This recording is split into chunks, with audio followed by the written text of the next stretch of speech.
Petit, du on a phobie oyo. Yo jokango wapi. Bien sûr pas posé. Phobie chef. Ndo makasi. Kota nani kombo nani? Vero mani nani? Yo. O de Roma. O ko jokango na Roma. Roma na kamera shi. O jokango na Roma na ndenge ni ya pesa ka yango ndenge ni. Roma pesa ka yango ndenge ni. So la pesa na mo funa za na mo. Pesa na mo funa na mo. Funa za na 5000. Mais il faut que vous avez 5000 au PCI. Mais notamment au PCI, vous avez 5000. Vous savez quand vous avez 5000, après ça va combien de phobies? Après ça, 4 phobies 5000. So, puis 5000, il y a vraiment bon. Après, il y a 4 phobies, 5000, vous avez la valeur, vous avez 20 000. Bongo? Ok. Merci. Donc, Roma, vous tapez ça quand même? Bien sûr. Roma, des garçons militaires, voilà? Bien sûr. Ok. Oui. Roma, parlons de la mission. Toi, c'est qui? Moi, c'est qui est Nouval, chef. Nouval. Alors, oui, qu'il y a un mot ça arrive à faux billet. Soit puis 5 000, il y a un vrai billet. Il y a 20 000, il y a un faux billet. Expliquez, Bissot, il y a un wapi.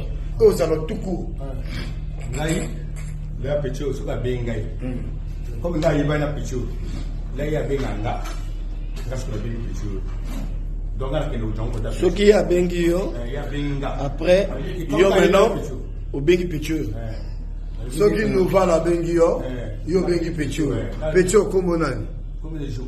Jo, ok. La benga jo, jo. Yo moko comme nani? Roma, ok. La bengi jo. La jo a formé à benga à la jo a iloko. Formé des. À la besoin de l'homme qui a 5 000. On a bloqué à 5 000 pour là. Il y a des blocs. Quel bloc on a levé? Par exemple, à 5 000. Il n'y a pas de but. Il y a un 5 000. Net, c'est peut-être pour nous. Bleu peut prendre le Cameroun. On ne va pas souffrir plus que ça encore. On a déjà souffert. Le pire ne viendra pas. Même le diable, qu'il prenne d'abord le pouvoir au Cameroun et on verra après. Ah oui. Amen. Amen. Un autre appel au président de la République Paul Biya à quitter le pouvoir.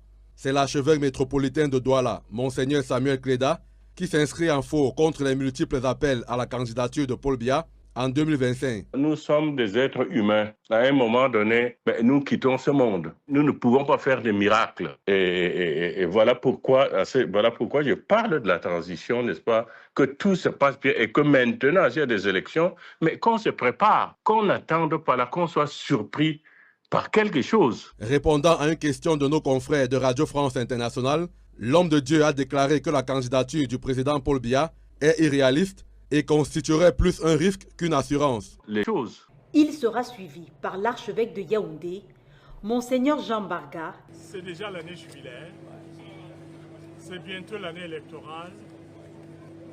J'ai donc exhorté les fidèles. Le despote Brice Clotaire Oligui Nguema a fixé au 22 mars prochain la tenue de l'élection présidentielle au Gabon, ce qui ouvre un virage très difficile pour le Gabon, évidemment. 2025 qui a commencé depuis 11 jours s'annonce déjà particulièrement très difficile pour notre pays. Celui-ci aborde désormais un virage à grand risque. Il pourrait basculer dans l'instabilité au regard de l'entêtement du putschiste Brice Clotaire Oligui Nguema à s'accrocher au pouvoir après la transition qui était prévue pour durer 2 ans, mais qui est courte parce qu'il s'est rendu compte que sa cote de popularité a baissé de manière drastique parce que toutes les promesses qu'il avait annoncées à grands coups de cymbales, il n'a tenu aucune promesse. On s'est rendu compte que cette transition-là est une arnaque et du coup, la population s'est retournée contre Brice Clotaire Oligui Nguema. Et depuis que ces zouaves instrumentalisé l'appel à se porter candidat à la présidentielle anticipée du 27 mars prochain, la tension ne cesse de monter dans les états-majors politiques. Vous avez vu qu'en début de semaine, On a eu une conférence de presse de 4 ténors de la politique gabonaise, même si nous ne sommes plus aux affaires. Donc, l'ancien candidat à la présidentielle, qui est le véritable président élu de l'élection présidentielle de 2023, le professeur Ondo Ossa. On a eu Pierre Claver Maranga Moussavou, lui aussi ancien candidat à l'élection présidentielle. On a eu Alain-Claude Bédibinze, dernier premier ministre d'Ali Bongo, et Ali Akbar Onanga aussi, qui fut ministre d'Ali Bongo. Tous sont montés au créneau. Et on peut déplorer le comportement des Gabonais parce que même si les messagers sont mauvais, mais le plus important, c'est la nature de leur message. Et les propositions formulées ou les récriminations qui ont fusé de cette conférence de presse sont tout à fait légitimes. Brice Clotaire Oligui Nguema est en train de conduire le Gabon vers le chaos. L'ancien Ouache d'Ali Bongo a ramené au devant de la scène tous les apparatchiks du régime qui ont précipité le pays dans les abysses. Et ça se dit pratiquement partout. Puis encore, il a mis à mal le vivre ensemble, faisant de la promotion de seuls membres de ce clan une valeur cardinale aujourd'hui, de clan partenaire et maternel, donc ceux de Ngoni, le village de sa mère, et ceux du canton Bissok, le village de son père, et puis les affiliés.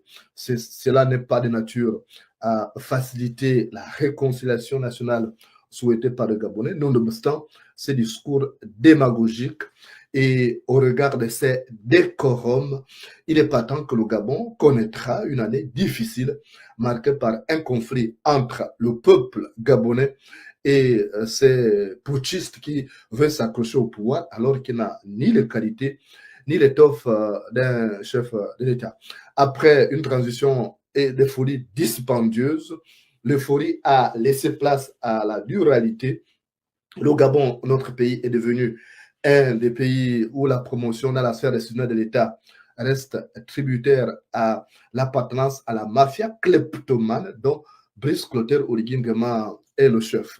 Sa transition bancale et balbutiante n'a pas satisfait les attentes de la population depuis 16 mois. Son bilan est calamiteux et en 2025, les Gabonais n'espèrent plus rien de lui car il a brisé de nombreux rêves. Tout ce que ces derniers souhaitent est qu'il ne se présente pas, qu'il se retire justement de la scène politique et avec lui tous les piranhas aux dents aiguisées qui dévorent tout à leur passage.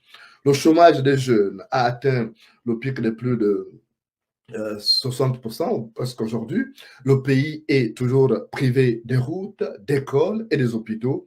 Dans les maternités, de nombreuses parturientes accouchent à même le sol, dans les salles où règne une chaleur étouffante, empreinte d'une odeur âcre de salpêtre. Cette situation va crescendo car le pays connaît l'une des plus graves crises financières à cause de la gabégie entretenue par le putschiste Brice Clotaire Oligui Nguema et surtout de la vie dispendieuse qu'il mène. Souvenez-vous, je vous avais parlé de l'achat de 2 avions. Il a acquis 2 avions pour baguenauder à travers le monde avec toute l'équipe pléthorique qui l'accompagne. Et aujourd'hui, les bailleurs de fonds ne font plus confiance au Cénacle en place à cause de sa kleptomanie. Confronté à la récession, le gouvernement des putschistes opère même des coupes franches dans le nouveau budget en nette augmentation par rapport à celui de